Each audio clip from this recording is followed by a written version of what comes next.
Seja muito bem-vindo para a gente poder trabalhar mais um trecho do panorama do Novo Testamento.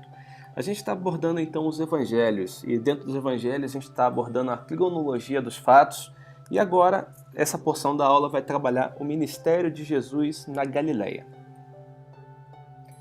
E a gente vai desenvolver essa porção das Escrituras contando os fatos mais ou menos na ordem cronológica, mais ou menos porque alguns trechos a gente vai deixar de citar, mas os textos que estão presentes estão na ordem cronológica. E vamos ter à esquerda os livros que vão estar contando aquelas passagens. Então, por exemplo, a gente tem logo no início Jesus chegando na Galileia. E o povo que estava em trevas viu grande luz. Então, na terra de Zebulon, terra de Naftali, caminho do mar, além do Jordão, Galileia dos gentios, o povo que jazia em trevas viu grande luz, e aos que viviam na região e sombra da morte, resplandeceu-lhes a luz. Então isso acontece nos primeiros dias de Jesus, quando ele chega na Galileia. E aí Mateus vai registrar, porque Mateus está preocupado em dizer que as escrituras estão se cumprindo. E nesse ponto todos os demais também mantêm essa mesma preocupação e registram o fato de Jesus chegar na Galileia. Logo em seguida, Jesus vai até Caná da Galileia e lá a gente tem um filho de um oficial e ele precisa ser curado. Então, esse filho do oficial, o pai dele chega até Jesus e pede para que Jesus cure o filho dele. E aí Jesus chega e fala para o oficial: pode ir, o seu filho continuará vivo. Logo depois a gente tem Jesus entrando na sinagoga em Nazaré, e lá ele vai fazer aquela leitura de Isaías 61, versículo 1 e parte do versículo 2. O Espírito do Senhor Deus está sobre mim, porque o Senhor me ungiu para pregar boas novas aos quebrantados, enviou-me a curar os quebrantados de coração, a proclamar a libertação dos cativos, e a pôr em liberdade os algemados, e a pregoar o ano aceitável do Senhor. E ele para aí. O versículo 2 continua, no entanto. A continuação do versículo 2 é assim: e o dia da vingança do nosso Deus e a consolar todos os que choram. Mas isso não estava se cumprindo naquele momento. Então Jesus só vai ler a porção das Escrituras que está se cumprindo. Ah, mas por que ele para no meio do versículo 2? Bem, se você lembrar, naquela época não existia a Bíblia dividida em capítulos e versículos. Era um livro-texto corrido. E ele abriu nessa porção, ele começou a ler essa porção. Não tinha essa divisão. E não tinha a questão de você chegar e falar: vamos abrir em Isaías 61 e ler o versículo 1. Não tinha isso. Então, ele abre a porção e ele vai ler aquilo que compete àquele momento. E como a segunda porção do versículo não competia o cumprimento naquele momento histórico, ele simplesmente não vai ler. Logo depois disso, vai ter algumas passagens onde que Jesus vai deixar bem claro que nenhum profeta é aceito em sua própria cidade. Porque ali já começam a questionar: não é este o filho de José, o carpinteiro?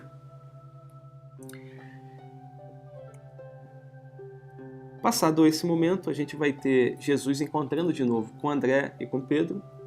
E aí a gente tem mais um encontro de Tiago e João. Ele se muda para Cafarnaum. E lá ele vai ver esses 4 pescadores e vai fazer o convite: vinde após mim e eu vos farei pescadores de homens.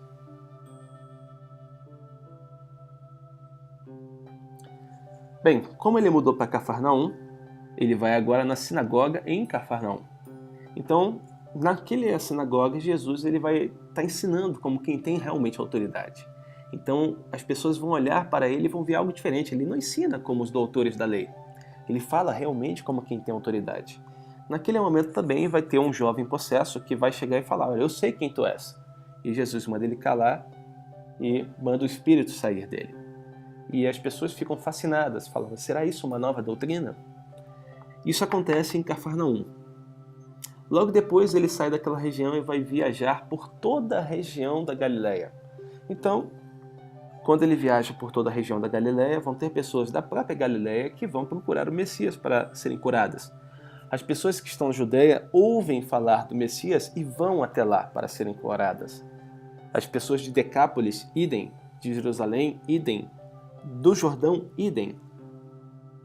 E o Evangelho de Mateus vai registrar que as pessoas são curadas, tanto os endemoniados, quanto os epiléticos, tanto os paraplégicos, e uma infinidade de doenças são curadas naquele momento, em que Jesus simplesmente dá uma volta por toda a região da Galileia. Logo depois, a gente tem ao final dessa viagem o relato da cura de um leproso. E Jesus cura esse leproso, ele pede para ser curado, e Jesus manda com que ele se apresente ao sacerdote e leve a oferta estabelecida por Moisés. Mas pede para que ele não fale nada do que está acontecendo. Esse é um dos milagres messiânicos. A gente vai trabalhar ele mais à frente. Já em Cafarnaum, a gente vai ter a cura de um paralítico sendo relatado, e alguns jovens trazem esse paralítico na presença de Jesus, e ele chega e fala: "Tem de bom ânimo, filho, os seus pecados estão perdoados." É óbvio que os fariseus estão presentes. E eles vão questionar: "Mas quem é esse que tem poder para perdoar pecados?" Ele fala: "Olha, para que vocês saibam que o Filho do Homem tem autoridade para perdoar pecados." Aí ele vai simplesmente chegar e falar: "Levanta e anda, e leva a sua cama." E o jovem vai fazer assim e ir embora. Bem, ele teve esse encontro com esses fariseus, e mais à frente a gente vai ter, quando Jesus está caminhando na beira-mar, o chamado de Mateus, de Levi. Então viu Levi, filho de Alfeu, sentado na coletoria, e disse-lhe: "Segue-me."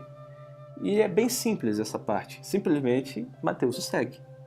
Após esse fato, a gente vai ter lá em abril de 27, algumas pessoas, alguns discípulos questionando acerca do jejum.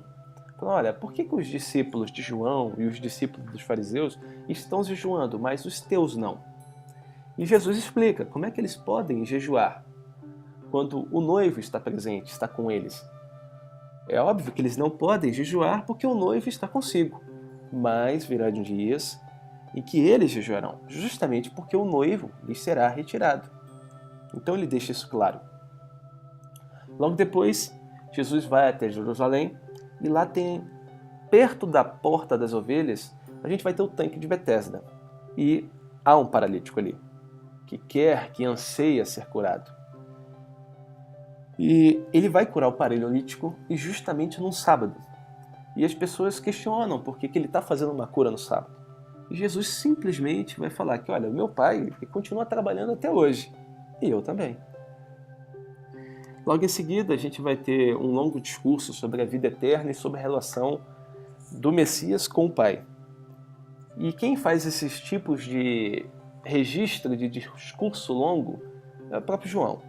João é o mais preocupado de todos eles em fazer uma defesa da fé, indicando um longo discurso do Messias. Provavelmente ele é o que tem a memória também mais arraigada acerca dessas coisas, apesar dele ter sido aquele que escreveu mais tardiamente. E é interessante que nessa parte, com o capítulo 5, quando ele começa a fazer esse relato um pouco mais alongado, ele comenta algo que é singular. "Eu vim em nome do meu Pai, e vocês não me aceitaram. Mas se outro vier no seu próprio nome, vocês os aceitarão." E isso realmente vai acontecer. Quando nós olhamos para o livro de Apocalipse, nós vamos verificar que Jesus vem no nome do Pai e as pessoas o rejeitam. Mas lá, no Apocalipse, alguém virá do seu próprio nome, fazendo sinais e prodígios da mentira, e esse sim será aceito. Vai se sentar no trono de Deus, e quando se assentar e se dizer o próprio Deus, já é tarde demais. Aqueles que verem isso já vão participar da grande perseguição, da grande tribulação, e as pessoas que vão estar ali e que tiverem feito pacto com o anticristo, fatalmente morrerão. E isso Jesus já registra aqui, logo no início do Evangelho.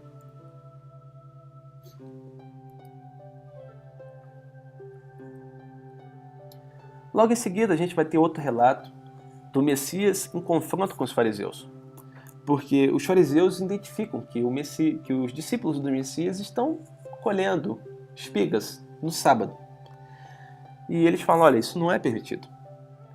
E aí o Messias vai chegar e refutar a colocação deles, levando em consideração, por exemplo, a passagem de Davi. Vocês não leram o que fizeram Davi e seus companheiros quando tiveram fome? Eles entraram na casa de Deus e comeram os pães, que somente eram lícito ao sacerdote comer. Mais à frente, saindo daquele lugar, ele vai entrar na sinagoga daqueles homens, os quais questionaram a atitude do Messias e dos seus discípulos. Ali a gente vai ter outra passagem. Jesus vai estar curando o homem da mão atrofiada. Mas antes de curar esse homem, ele sabe o que está passando pelo pensamento daquelas pessoas. E ele vai chegar e iniciar o seu discurso. O que é permitido fazer no sábado? O bem ou o mal? Salvar ou matar? Bem, diante de tal analogia, Jesus complementa a frase e ele vai salvar, vai curar, vai fazer com que o homem novamente seja pleno. E os judeus ficam para morrer novamente. Bem, praticamente temos 1 ano de ministério do Messias. Após 1 ano de ministério, dele chegando e passando por toda a circunvizinhança, percorrendo todo o território de Israel, ele para num monte bem alto e ali ele vai escolher os 12 discípulos.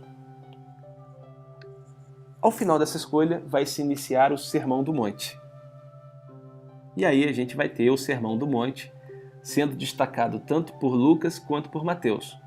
E o Sermão do Monte ele é bem singular porque ele vai identificar não só o Senhor do Reino, como propriamente o reino e a natureza do reino, as leis do reino e o que se espera do cidadão do reino.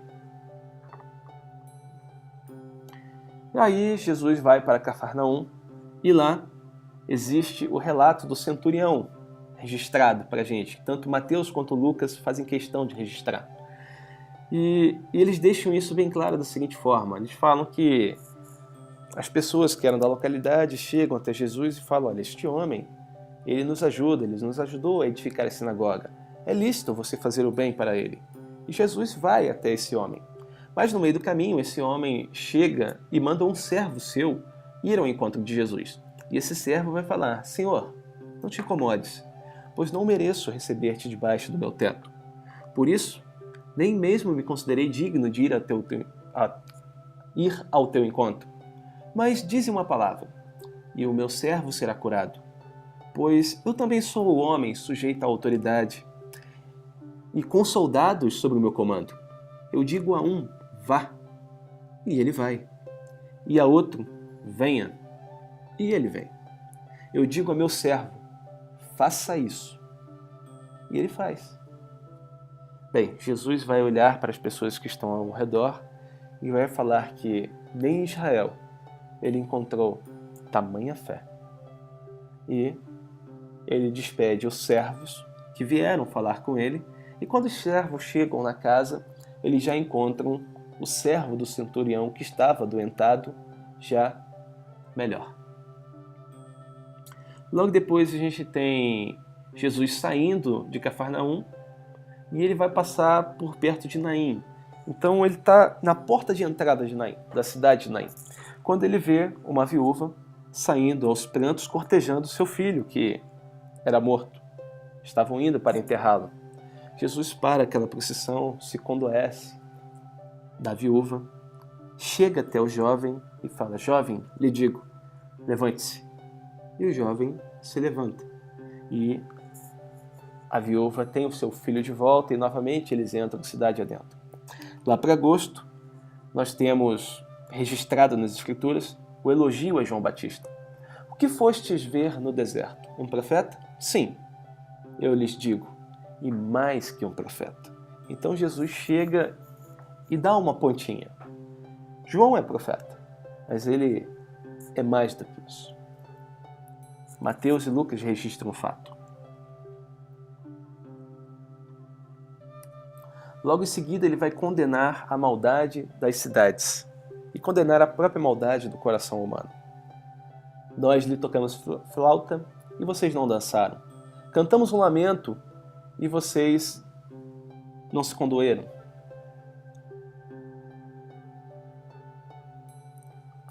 Em seguida ele vai comentar: veio João Batista, que jejua e não bebe vinho. E dizem: tem demônio. Veio o Filho do Homem, comendo e bebendo.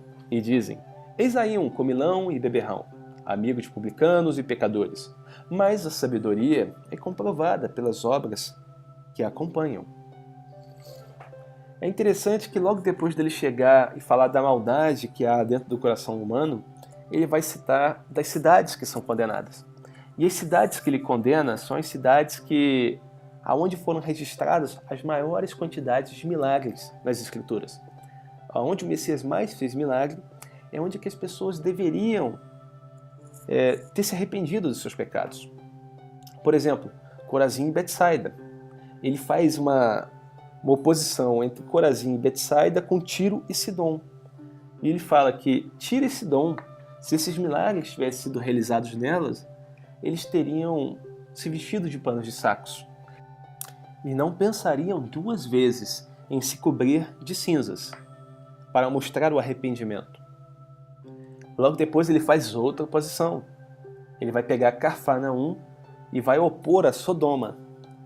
E ele vai dizer que se os milagres que foram feitos na cidade de Cafarnaum tivessem sido feitos em Sodoma, a cidade teria permanecido até os dias em que o Messias veio pregar o Evangelho sobre a terra.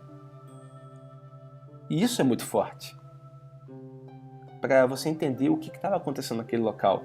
É a própria manifestação do Deus com sinais e prodígios, identificando: eu sou Deus, eu sou o Messias, eu sou a resposta, eu sou tudo aquilo que vocês esperaram esse tempo todo. Era para vocês estarem espalhando pela nação.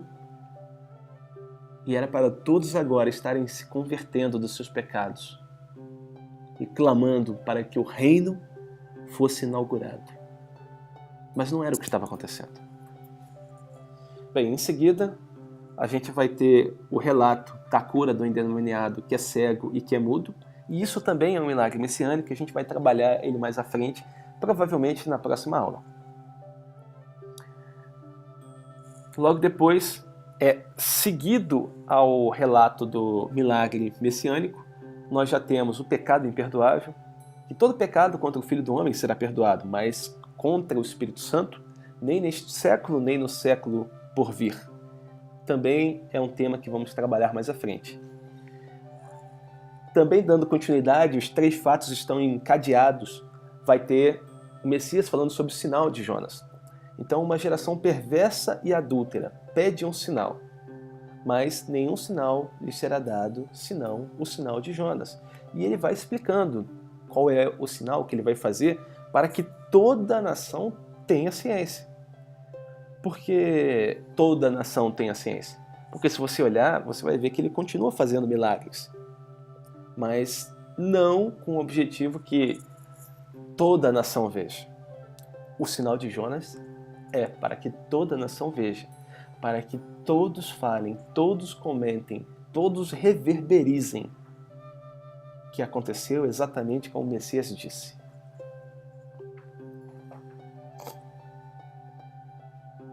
Em seguida, Mateus vai registrar 7 parábolas. Em seguida, em sequência, é o início do advento das parábolas. Até aqui, o Messias falava claramente: eu sou o Messias, eu sou o Filho de Deus, eu sou aquele a quem vocês esperavam.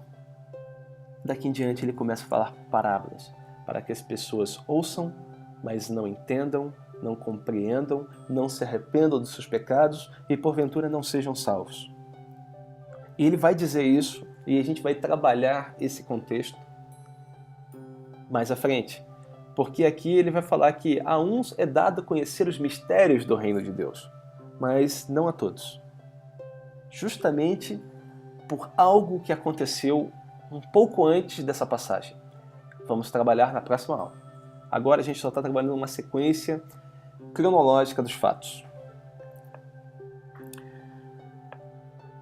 Logo depois, Jesus vai estar na presença de uma grande multidão, também à beira-mar, e lá ele vai chegar um momento que ele fala, olha, vamos atravessar para o outro lado. Então ele entra no barco, os seus discípulos também, e ele vai descansar. No que ele vai descansar, vem uma grande tempestade, o barco vai quase à bancarrota. E aí os discípulos desesperados falam, mestre, mestre, nós vamos afundar. O senhor não se importa que nós venhamos a morrer? E o Messias levanta e vai acalmar o vento e acalmar o mar. E eles vão falar, mas quem é esse que tem autoridade até sobre os elementos? E aí eles vão atravessar em segurança para o outro lado. E aí a gente vai ter o relato do Gadareno. Jesus vai ter encontro com o jovem Gadareno e lá a primeira coisa que fica registrada é que esse Gadareno está possuído. Ele se atira para um lado, ele se atira para o outro, ele se corta em meio a túmulos. E ali acontece um fato singular. Porque o espírito que está habitando no Gadareno, o demônio, ou a legião que ali se encontra, chega e fala, por que nos viestes para nos atormentar antes do devido tempo? Então ele sabe que existe um tempo o qual está destinado para que o Messias venha, reine em poder e glória e expulse todo o poder de Satanás. Expulse e acabe com toda manifestação demoníaca. Ele sabe que no reino de Deus, quando o Messias inaugurar o milênio é uma época de paz. É uma época onde as pessoas não pegarão em guerra, onde nenhum homem aprenderá o ofício da guerra e onde não haverá ação demoníaca. Então o Messias está perante ele, andando na terra. Qual é a ação do demônio? Porque vieste nos atormentar antes da hora. Não é chegado o tempo. Isso fica bem claro. Então, a questão que o reino de Deus teria que ser inaugurado, isso é um fato. A questão que o reino de Deus tinha que ser manifestado é outro fato. Agora, quando as coisas deveriam acontecer, é uma coisa que ele não deixa registrado. O Messias, nesse momento, ele está preocupado em pregar o reino, indicar o que é o reino de Deus, o que as pessoas que vão viver no reino de Deus, elas têm. O Messias está preocupado em exaltar as qualidades do reino. O Messias está preocupado em chegar e falar, olha, o reino que eu prego é assim. Ele não prende. Ele não exerce autoridade ao ponto de você se sentir prejudicado. No meu reino, é um reino que não tem fim. É um reino que não faz presos. É um reino que só liberta. Liberta das amarras do pecado, liberta da escravidão, liberta da opressão demoníaca, liberta de todas as enfermidades que o homem possa vir a contrair. É um reino que não tem fim. Então é isso que ele está falando. Venha ser um cidadão do reino de Deus. E quando ele faz todos os sinais, prodígios, maravilhas, ele está trazendo e antecipando o reino de Deus para que nós tenhamos um vislumbre de tudo aquilo que é o reino na sua plenitude. Mas nós só temos um vislumbre daquilo que será. Logo depois temos o relato da mulher hemorrágica, também é um milagre onde vai se cumprir as profecias bíblicas do Antigo Testamento. Porque a mulher deixa claro que se eu tocar somente no seu manto, ficarei curada. E aqui, ela se tocar na orla das suas vestes, se tocar no tzitzit, nas franjas, nas asas. E no Antigo Testamento nós temos uma passagem dizendo isso, que o Messias traz cura das suas asas. E asas, no Antigo Testamento, vai simbolizar essas franjas que ficavam na roupa dos judeus, que são chamados de tzitzit. Então aqui temos mais um cumprimento profético. E assim a gente continua. Jesus vai enviar os 12 discípulos a pregar, a ensinar, a expulsar e a curar demônios. Provavelmente o fato vai transcorrer em meados de fevereiro de 28. Em março de 28 a gente vai ter a morte de João Batista. Então ele vai ser preso lá entre 26 e 27, e em 28 ele está sendo morto por ordem de Herodes e a pedido da filha de Herodias. Logo em seguida a gente vai ter o relato dos 5.000, que aí a gente tem Jesus alimentando esse povo. E é interessante que esse relato ele acontece exatamente no momento que os apóstolos estão retornando da sua missão. E eles se encontram com o Messias. Então o Messias ele ficou em algum local ensinando e pregando. E os apóstolos, os discípulos, foram pregando o evangelho. Foram levando cura e foram expulsando demônios. Mas eles voltam em um determinado momento. Muito provavelmente eles não voltaram sozinhos. Mas aqueles que foram alcançados por intermédio deles, vieram com eles. Motivo que indica, muito provavelmente, porque haviam 5.000 homens sendo contados naquele local.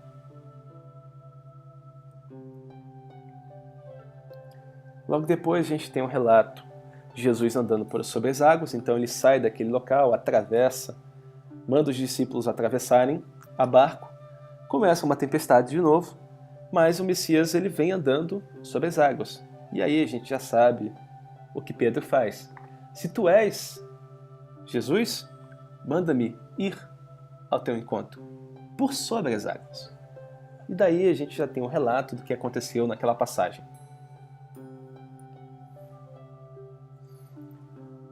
O Messias então entra no território de Tiro e de Sidom. E ali a gente vai ter o relato da cura da filha da mulher cananeia. Então temos uma mulher que não é de Judá, é uma mulher cananeia, e ela pede para que o Messias possa curar a sua filha. E o Messias fala, olha, eu fui enviado apenas às ovelhas perdidas da casa de Israel. E ela implora e ela suplica. Ele fala, não é certo tirar o pão dos filhos para dar aos cachorrinhos. E ela insiste, mas meu senhor, os cachorrinhos se alimentam até das migalhas que caem da mesa no chão. E ele chega e fala, muito grande é a tua fé, vá, tua filha está curada. É interessante o amor que o Messias tem pelas pessoas. Logo depois nós temos o Messias novamente no mar da Galileia, e aí a gente tem o relato dos 4.000 que são alimentados por 7 pães e alguns peixinhos. Em seguida, o Messias vai falar para que os seus discípulos tenham cuidado com o ensino dos fariseus e dos saduceus, com o fermento que há naquilo que eles professam. E nesse ponto do ministério, já em agosto, em 28, nós temos a confissão de Pedro, porque o Messias pergunta, quem o povo diz que eu sou? Aí os discípulos começam a falar, olha, alguns dizem que você é João Batista, outros Elias, outros ainda Jeremias, ou um dos profetas. Aí o Messias para e questiona eles, mas e vós? Quem dizeis que eu sou? E aí a gente tem a confissão de Pedro, tu és o Cristo, o Filho do Deus vivo. Ou, como Pedro falou naquela época, tu és o Messias, o Filho do Deus vivo.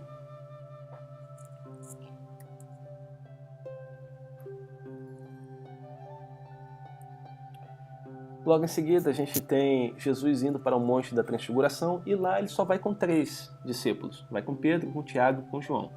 Lá, Pedro, Tiago e João vão avistar o Messias conversando com Moisés e com Elias. Então temos o Messias e 2 testemunhas conversando entre si. Esse fato é importante porque a gente vai explorar ele de novo no livro de Atos e a gente vai explorar ele de novo em Apocalipse.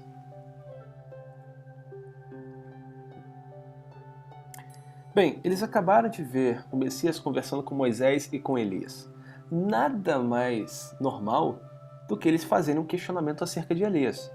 Mestre, Então por que que os mestres da lei dizem que é necessário que Elias venha primeiro? E eles vão fazer isso em Mateus 17.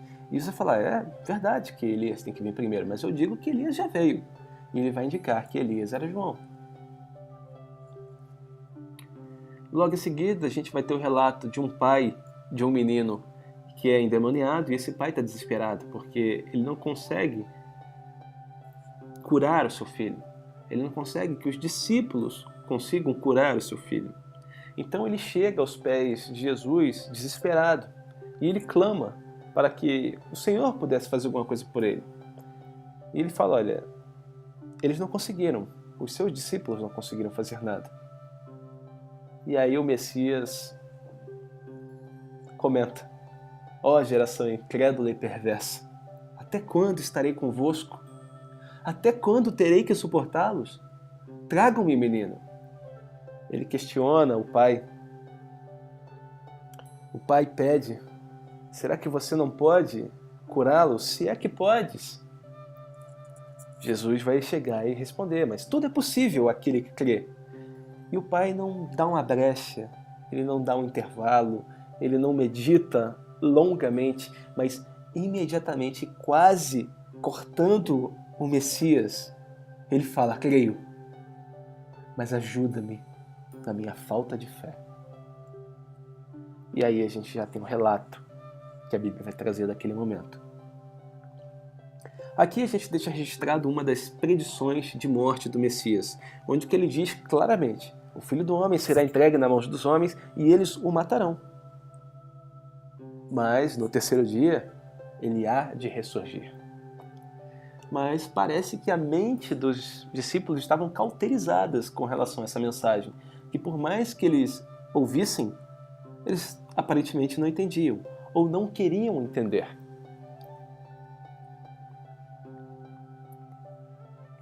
Jesus está com Pedro, perto do mar, e aí ele encontra-se diante de coletores de impostos. E os coletores pedem pagamento dos impostos. E aí Jesus chega, manda Pedro chegar e pescar e tirar as 4 dracmas de dentro do peixe e pagar o imposto dos dois. Logo depois a gente vai ter uma discussão ocorrida entre os discípulos para saber quem é o maior no reino. E Jesus deixa claro que se alguém quer ser o primeiro, tem que ser o último e tem que ser o servo de todos. João é repreendido porque João chega e comenta, Senhor, vimos um homem expulsar demônios, mas eles não... Ele e os outros não são daqueles que andam conosco. Eles não têm parte com o nosso ministério, então a gente mandou ele parar de fazer isso aí. E Jesus chega e repreende João, porque fala, vocês não sabem de que espírito vós sois. Quem não é contra nós está a nosso favor. Deixe que eles façam. Não há ninguém que possa chegar e fazer um milagre em nome do Messias e depois chegar e falar mal do Messias. Jesus vai a Jerusalém e ele vai ensinar no templo de novo. E aqui, quando ele está ensinando no templo, ele vai falar que, olha, vocês não cumprem o sábado também. E as autoridades ficam para morrer. Porque ele fala, olha, vejam bem, para se cumprir a lei de Moisés, quando nasce uma criança, ela tem que ser circuncidada do 8º dia. E para que essa criança não deixe de ser circuncidada, vocês ignoram o sábado e fazem a circuncisão, para demonstrar que as próprias autoridades davam mais valor aos ensinos que Moisés professavam do que o próprio guardar o sábado. E aí ele sai daquele cenário.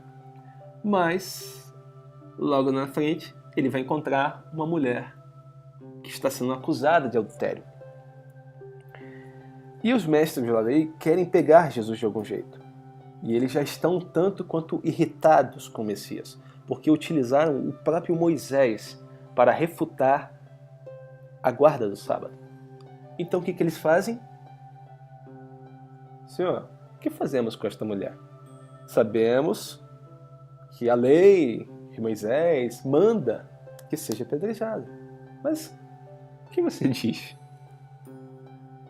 Eles tentaram pegar o Messias. E o Messias simplesmente consegue refutar com luva de pelica. Aquele que não tem pecado, atire a primeira pedra.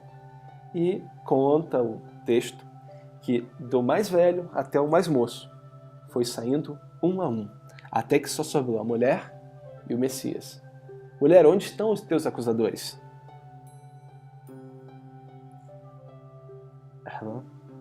Eles não estão aqui. Bem, se não há ninguém para te acusar, nem eu.